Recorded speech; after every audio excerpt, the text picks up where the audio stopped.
I'm taking it as a big win. I hope that more presidents pull out of this G20 before it happens next week as we record this thing. I'd be delighted. I'd be delighted to see this thing be an abject failure and for South Africa to get kicked out of the G20. We chose not to participate in this year's G20 hosted by South Africa, either at the foreign minister level or the president's level, and it had a lot to do with some of these issues in addition to some of the issues. Somebody else, because I've had a lot of problems with South Africa, and they have some very bad policies. Very, very bad policies, like policies where people are being killed. A lot of people are being killed. For this, I do not know anyone who is excited about the G20 or who thought, oh, well, I didn't know about it until I saw that big billboard. Our country, South Africa, has more race laws on the books than any other country in the world. It said, welcome to the most race-regulated country in the world. There we go. So they have the power under the Basic Conditions of Employment Act and the EEA to enter any business without a warrant, without announcing themselves, without calling the owner, to see for themselves if any of the information that they believe is relevant to the Employment Equity Act has not been represented accurately. So they can go with a pencil and go and put it through the hair of all of the staff and see if it falls out or stays in, to see if people who call themselves black, white, Indian or colored really are what they consider themselves to be. It's Verwoerd's last dream. No, well, yeah. I mean, this is Hendrik Verwoerd is so excited about this idea, because I don't want to be endlessly political, just like I don't want to talk about toilets. The two go together.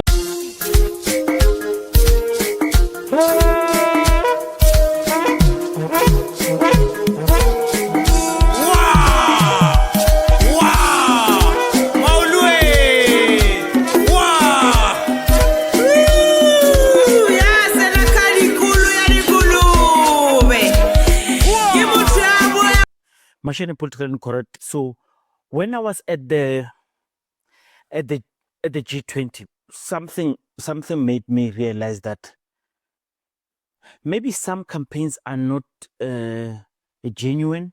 Maybe some causes are not, we've always complained about organizations like, your Greenpeace, your Greenpeace people who would all over the world. It's not only in South Africa, by the way, where protests, lobby groups would go to such occasions and go and protest. It's not only in South Africa, but it happened here in South Africa, by the way. So I met a gentleman who comes from Japan. He comes from Japan. He said he paid for himself to come here. And I said, why are you here? And he speaks about how he's a greenie. He doesn't want nuclear. But I'll show you the interview. I wasn't impressed with the reason was he was here. And of course, I was concentrating mainly on Operation Tutula, because I've got a soft spot for Operation Tutula. And I know a lot of you guys, some of you hate them. But look, I believe the cause of Operation Tutula is a very necessary cause, because Operation Tutula fights for, it's a lobby group that fights for ordinary South Africans to say what they're saying. Operation Tutula, by the way, it's actually true. You just hate them because they don't align with you politically. But what Operation Tutula is saying is true. So I went there to go and see them, to go and listen to her own version of why are they protesting, because I don't agree with them protesting. I don't want people to come in. And the reason I showed you those videos at the beginning is because I want you to understand that essentially white people in South Africa and abroad, they always like our government, a government that's led by black people, to be embarrassed. That's why I released the video that says, why would Tutula, give vibes of solidarity and Afrifora? Because I feel what they are doing, they are just embarrassing our people against the world. Trump doesn't want it because he took a position that our government does not treat white people good. And that is the reason. But I'm just gonna show you clips of what was happening there and how you feel. But I'm not impressed with lots of people who are there. MK went there, and they say, and it's quite very difficult to even understand what they're saying. They're saying they're there because they're not happy with what is happening in South Africa. But I'm saying, yes, you are not happy with what is happening in South Africa. But can't you let visitors go? Then you continue. We know you are not happy, but we've got visitors. Ours is to hold a united front. By the way, to give Julius Malema his flowers. Julius Malema didn't want to sit on the opposite side of this because he understood what Trump is trying to do. Trump wants this to fail, and other white people want this to fail because they are happy when white governments boycott black government. Mashed put correct. That is my. But you listen to the rest. Etada. Mashane politically incorrect. I've got a Japanese Buddhist monk with me. I don't think he can speak English much. All I have is this letter that he gave me. He's a man of very few words. I'm just hoping you will capture what he's talking about here. He's got countries. This you will see.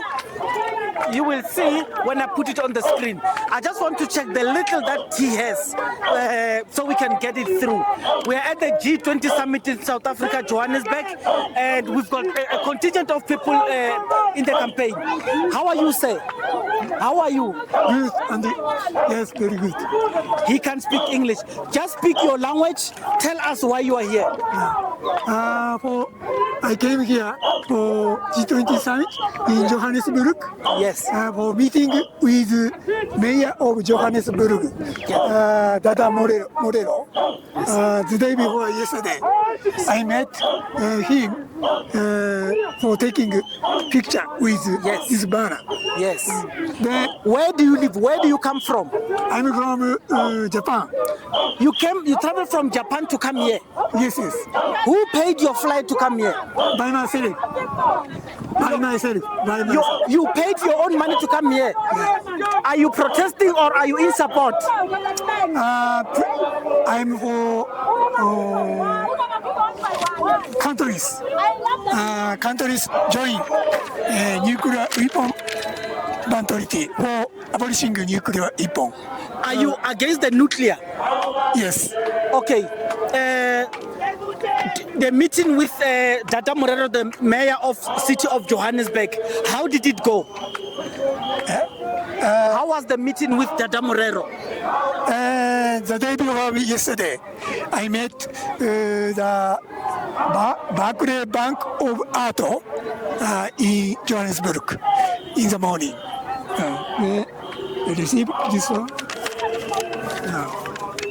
Okay. This year, G7 summit was held in Canada, in Albert, Canada's case. At that time, in June, I met also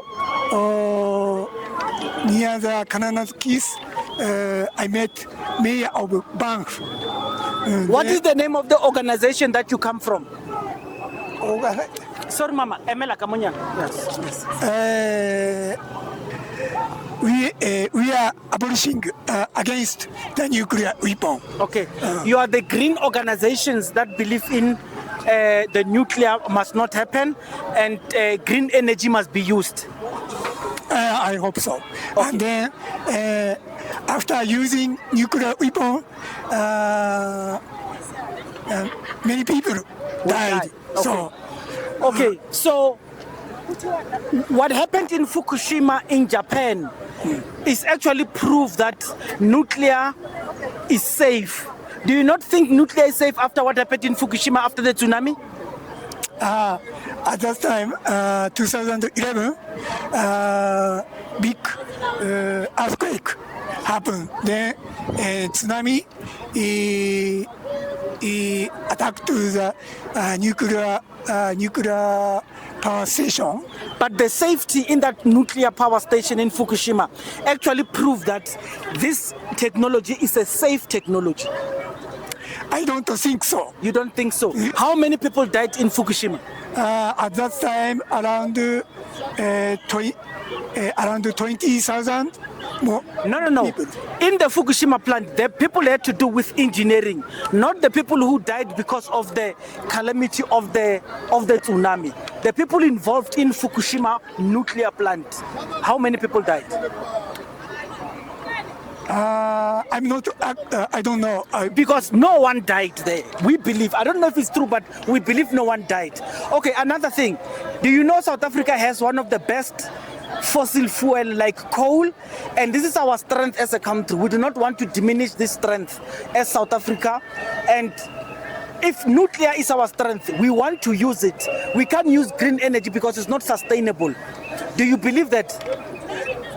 Because Japan is an advanced country. It cannot come to a third world and tell us what to do. Do you understand that? No, not so much. You don't understand so much? No. So we are telling you as South Africans, we need to use energy that suits us. If it's fossilized energy, if it's nuclear energy, as long as it puts us to live from a third world country into a first world country, to be like Japan, to have economic power like Japan. Why can't we do it? We do not want to be told by Japanese to stop our nuclear energy and use green energy. Do you understand why South Africans say so? We should live with green energy, not nuclear power station. Thank you very much. Just tell them your name, who are you and where you from, and say goodbye. I'm Toyoshige Sekiguchi, Japanese Buddhist monk from Japan. Thank you very much. Thank you very much. Hariyoto.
Can I ask you something completely different? Just on G20 and President Donald Trump's utterances and our government's non-response to that. What's the EFF's take on that? Well, Donald Trump he knows what he's doing. America has got the best intelligence in the world. He knows there's no genocide in South Africa. He knows that a tiny minority few that continues to peddle lies about us are actually the ones who are causing unnecessary panic, both here at home and in the international market, which is not in the interest of South Africans, particularly those who are involved in business and more in particular at the agricultural level, because it is the agricultural sector that stands to benefit from those opportunities, and when you close them out, you're closing Afrikaners out, yet you claim to represent the Afrikaners. That's why the Afrikaners had to rise on their own and say this is a complete lie. There's a bit of crime in South Africa. We assist with that matter, but to say there is a genocide is a completely misplaced. Donald Trump doesn't know politics and doesn't know the world itself, and he survives through those who are hero worshipping him, the fanatics who are like him do not know the implications of what they're talking about, and as a result take extremely wrong decisions. The G20 is going to continue without America and will hand it over to America. It will be successful with or without him. And that will demonstrate to him that he's not Alpha and Omega. Development. So in short, you are saying this IRP at 2.2 trillion is a mixed. IRP is an energy plan. Yeah, it's not a nuclear. It's not a nuclear plan. Yes. It's an energy plan, and that energy plan has as I said, it envisions South Africa having over 105,000 megawatts of new generation capacity. By Hold it generation there, capacity, because I want to write it. I want to write it because perspective is very important here. Yeah. You are talking about the IRP 2025, the one that was just announced. 2025. 2025. That has just been It envisaged 105,000. 105,000 yes, megawatts of new generation capacity. And that generation capacity is an energy mix. They include gas, nuclear, renewables, wind, solar, and battery energy storages, and also coal. But when we speak about coal, I wanted us to talk about coal later. What the minister said, there's new coal generation capacity, but he's going to instruct Eskom to build a clean coal demonstration plant. English match. Yes. So a demonstration, a mock-up, a demonstration plant, which will looks into alternative ways or solutions on how we can, use or not only alternate but cheaper and more efficient ways of making clean coal instead of what I think they are currently using, which is the flute gas, this sulfurization, something like that. So they are looking into that demonstration plant will look into alternative technology solutions. Then once we know that, definitely as South Africa, we are more capable of clean coal technologies, of implementing them, then South Africa will start building clean coal plants. Okay.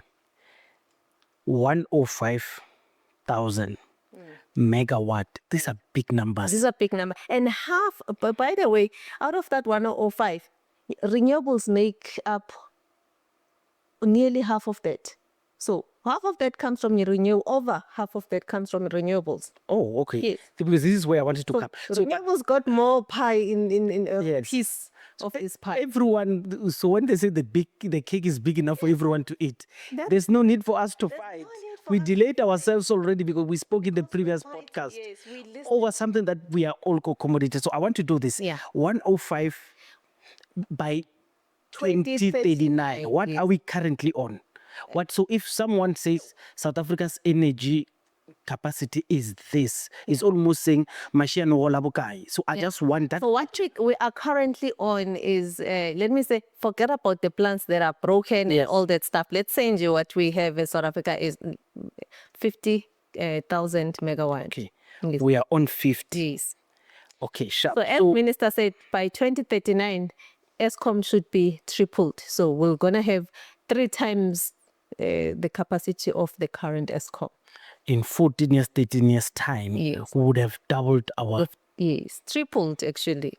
50 times, so you see 105, 50, 100. Yes. Okay. Double. Double. Okay. Yeah, it's double. A little in Chinyana. So with two power, with two nuclears that we are currently punching on. So these are good numbers. Not two. So let me break this now. I get 105. So 105, then you are looking into maybe solar PV of, is it 20,000? What the solar PV? Is it 20-something thousand? And then you are looking into the wind of 34,000 megawatt.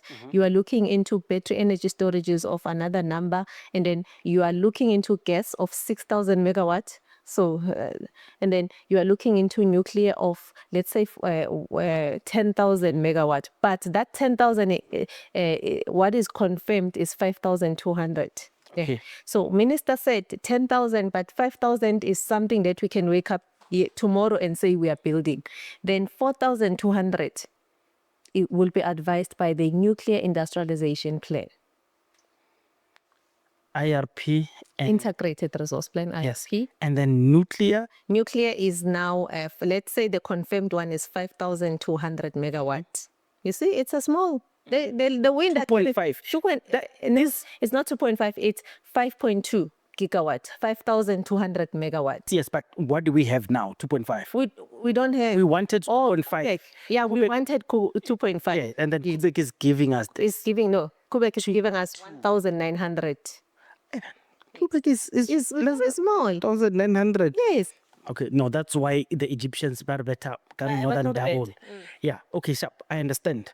Pardon me if you're confused. Lynn, I'm confused. What I'm trying to do is when I ask these questions, and sometimes we get to be lost. So I want us to, at the end, remind me, we are going to talk about what is gas, batteries, hydrogen, and nuclear. So to do kopancha kaofela, almost the exercise that you did to say ro fitla bjang ko 105 kaofela. But I want to do something here. When I was asking when, I want to specifically go to the point of how do we know that we are already in? Because you spoke about how when they actually say, okay, then it's fine, you can go to the market, and then he starts requests for proposals and stuff. Would we then regard that as we have started the plan, IRP 2025? Yes, once we go out and say request for proposals, but as I said earlier on, it doesn't happen like that. Then the minister still has to write to the regulator, saying to them, I have a determination to procure 5,200 of nuclear capacity. Then NERSA has to conduct their own processes before they can say we are concurring. It's called a concurrence from the regulator's perspective. So that's why you find all these lobby groups like Greenies are able to stop processes in court because they know these processes they have to delay. You don't just wake up tomorrow and say, I'm procuring. Then you're going to go to court because the NGOs are going to take you to court. So NERSA still has to go through their own process before they can say, okay, Minister, according to the results or the recommendations of the Section 4 determination from stakeholders' perspective, we are concurring that you can go ahead and issue out the request for proposals. Then you gazette request for proposals. Yeah.